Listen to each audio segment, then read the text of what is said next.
తాను వెంట పెట్టుకొని ప్రెస్ మీట్లో మరొకసారి వంశీని తిట్టి ఒక ప్రొసెషన్గా వైఎస్ఆర్సీపీ ఆఫీసును అటాక్ చేయడం కోసం ఫిబ్రవరి 20వ తారీఖున ఇదే పట్టాభి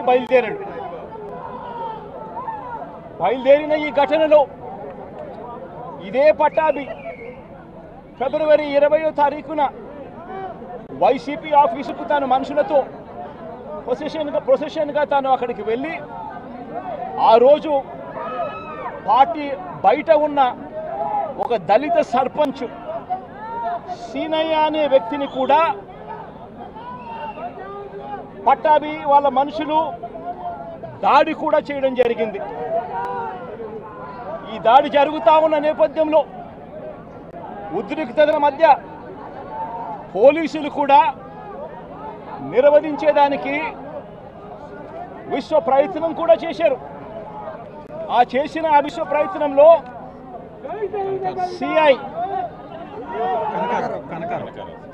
కనకారావు, ఈయన కూడా దళితుడే, సిఐ కనకారావు తల పగలగొట్టి నిరోధించే కార్యక్రమంలో సిఐ కనకారావు తల కూడా ఇదే అల్లరి మూకలు పట్టాభి నేతృత్వంలో ఇదే అల్లరి మూకలు తల కూడా పగలగొట్టారు. ఇలాంటి ఉద్రిక్తతల మధ్య ప్రతిచర్యగా తెలుగుదేశం పార్టీ వాళ్ళు ఇటువైపున రావడం, ప్రతిచర్యగా వైసీపీ వాళ్ళు కూడా అటువైపున వెళ్లే కార్యక్రమం జరగడం, ఈ ఘటన జరిగింది. రెండు వైపులా ఆ రోజు పోలీసులు కేసు పెట్టారు. వైసీపీ ప్రభుత్వం అధికారంలో ఉంది, అయినా కూడా వన్ సైడెడ్గా కేసులు వాళ్ళ మీద పెట్టలేదు. రెండు వైపులా కేసులు పెట్టారు, రెండు వైపులా ఉన్న వాళ్ళ మీద కేసులు పెట్టారు.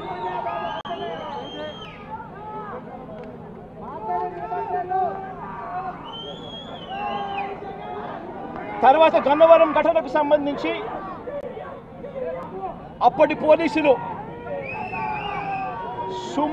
సుమోటోగా టీడీపీ పార్టీ మీద, వైసీపీ పార్టీకి సంబంధించిన వాళ్ళ మీద, ఇద్దరి మీద కేసులు పెట్టారు. ఇదే సమయంలో టీడీపీ వాళ్ళు 3 కంప్లైంట్స్ కూడా ఇచ్చారు, అవి కూడా తీసుకోవడం జరిగింది. కానీ ఈ ఘటనలన్నీ కూడా టీడీపీ ఇచ్చిన కంప్లైంట్స్లో కానీ, ఆ రోజు ఇచ్చిన కంప్లైంట్స్లో కానీ, పోలీసులు పెట్టిన కేసుల్లో కానీ ఎక్కడా కూడా వంశీ పేరు లేదు.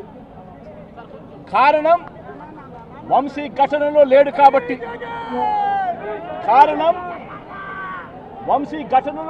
కాబట్టి, ఘటనా స్థలంలో తాను లేడు కాబట్టి వంశీ పేరు ఎక్కడ ఎవరు కూడా చెప్పలేదు. తెలుగుదేశం పార్టీ ఇచ్చిన కంప్లైంట్స్లో కానీ, పోలీసులు పెట్టిన కేసుల్లో కానీ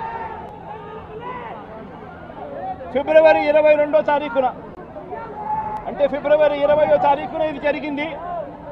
ఇది జరిగిన 2 రోజుల తర్వాత గన్నవరం టీడీపీ ఆఫీస్ ఆపరేటర్గా, డేటా ఎంట్రీ ఆపరేటర్గా పనిచేస్తా ఉన్న సత్యవర్ధన్ అనే ఈ దళిత యువకుడిని మంగళగిరిలోని టీడీపీ ఆఫీసుకు చంద్రబాబు నాయుడు గారు మనుషులను పిలిపించుకొని ఈ సత్యవర్ధన్ అనే వ్యక్తి ద్వారా మరో కంప్లైంట్ కూడా ఇప్పించారు. తెల్లటి కాగితం మీద ఆయనతో సంతకం తీసుకొని మరో కంప్లైంట్ కూడా ఇప్పించారు. దాని ఆధారంగా ఎస్టీ కేసు కూడా పెట్టారు. కానీ ఆ ఇచ్చిన ఆ కేసులో కూడా, ఆ సత్యవర్ధన్ ఇచ్చిన ఆ కేసులో కూడా అప్పటికి కూడా వంశీ పేరు ఎక్కడా కూడా లేదు.